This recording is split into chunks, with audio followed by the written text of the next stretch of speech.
Hi everyone, I'm Jennifer Knox. I was the Stanclift Fellow in International Policy, and this last semester in January and February, I worked with an organization called Global Zero in Washington, D.C. Global Zero is a nuclear policy NGO based in Washington. It leads the international movement to eliminate nuclear weapons, and it does that through really direct policy approaches and both a grass tops and a grassroots movement. At the grass tops, we have the support of 300 civic, business, and political leaders, and at the grassroots level we have about 450,000 global civilians as a part of this cause. Their office is located at the Carnegie Endowment Building in DuPont Circle, so that's where I went to work every day. I was working on a couple of different projects while I was in Global Zero. A really big part of my time there I spent doing research on current developments in nuclear policy and contemporary events and issues that were coming up while I was in DC. Related to nonproliferation, to arms control, and to nuclear policy.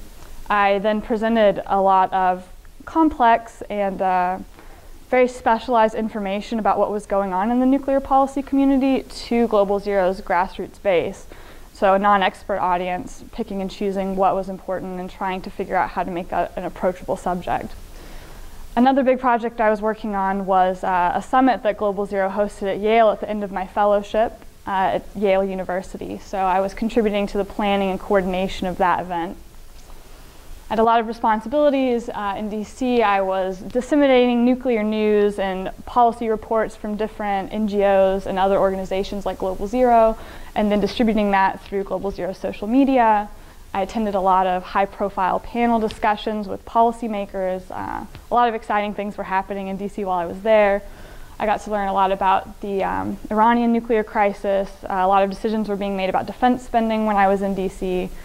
The New START agreement had its first year anniversary, so I got to get a lot of really specific information from policymakers while these were important issues. And then I wrote about that for Global Zero in their blog and continued to distribute that information through social media.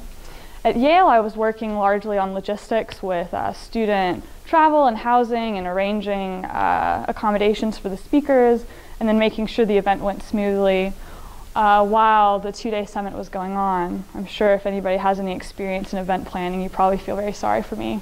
It was a lot of work. And then I also coordinated outreach efforts to US campuses in an effort to get a lot of students involved in the summit. And then during the two-day summit, I was directing AV and tech to make sure everything went smoothly and looked very professional. The Reaching Zero Summit was a wild success. We had 350 students attend. When I first came onto the project, we were hoping for 100, so it really grew phenomenally. We had amazing eminent world speakers who interacted directly with our students. We had the acting Undersecretary of State for Arms Control there, Rose Gottmuller. We had Hans Blix, former director of the IAEA. We had Valerie Plame-Wilson, 2 different ambassadors, just amazing, amazing speakers. Countless schools and countries were represented. We had panel topics on discussions of the economic impact of nuclear weapons, the Iranian nuclear crisis, NATO nukes that are currently in Europe. The best part was Cornell was represented, and not just through me. Global Zero funded Maddie Tinninger, who's here in the audience, to go to the summit and be a part of it as a student. So that was really special. I'm back here running tech, and there's Maddie right there taking part in the festivities. So it was phenomenally successful, really fantastic event. This internship really impacted me academically. It gave me a massive base of research and knowledge on nuclear policy that I really don't think I could have accessed any other way than devoting 2 months of my life to it. As my friends at Cornell can attest, I talk about it way too much now, but it's all very exciting stuff that I've fallen back on in my coursework now that I use for other projects. It also helped me foster research skills in contemporary events that are developing when you don't have a scholarly body to fall back on, which I think is not something we practice very much in liberal arts institutions. So a unique skill. It also definitely focused my academic interests. I really want to go into nuclear policy and am investigating careers in that. Professionally, I got to experience the daily workings of an NGO, a small NGO in DC, which if anyone's ever been a part of that, they can attest to the very unique culture there. So that was an important thing to experience.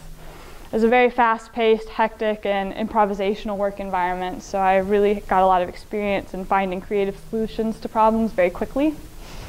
But the biggest thing I got out of this internship personally, I was very intimidated going into this process, and I felt a lot of uncertainty about my own capabilities and whether or not this is something I could really jump into. Turns out it was, and it was one of the best things I've done in my time here at Cornell. I can't really even begin to describe how much I've gotten out of it, so I'm really glad I didn't let that uncertainty affect my choices in this process. What's next? What I've been working on here on campus, I've founded a new Global Zero chapter here at Cornell, so I continue to help Cornell have a working relationship with this organization.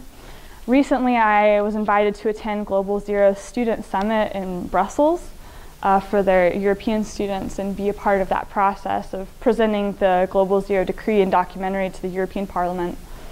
And I've also been awarded a writing position with Global Zero while I'm here at school, so I'm working with them on their student content team to continue some of the duties I had with the organization in making nuclear policy accessible to the average person. And I'd like to end by giving my thanks to Professor Gruber Miller, who got me started on this path. Professor Yamanishi was my faculty, a mentor, and he gave me a lot of guidance and support. Derek Johnson and Holly Davis were our Cornell alumni in Global Zero, and they gave me endless amounts of encouragement and support, along with the rest of the Global Zero team. And of course, the Cornell Fellow staff and the donors who've made this experience possible for all of us. Thank you very much.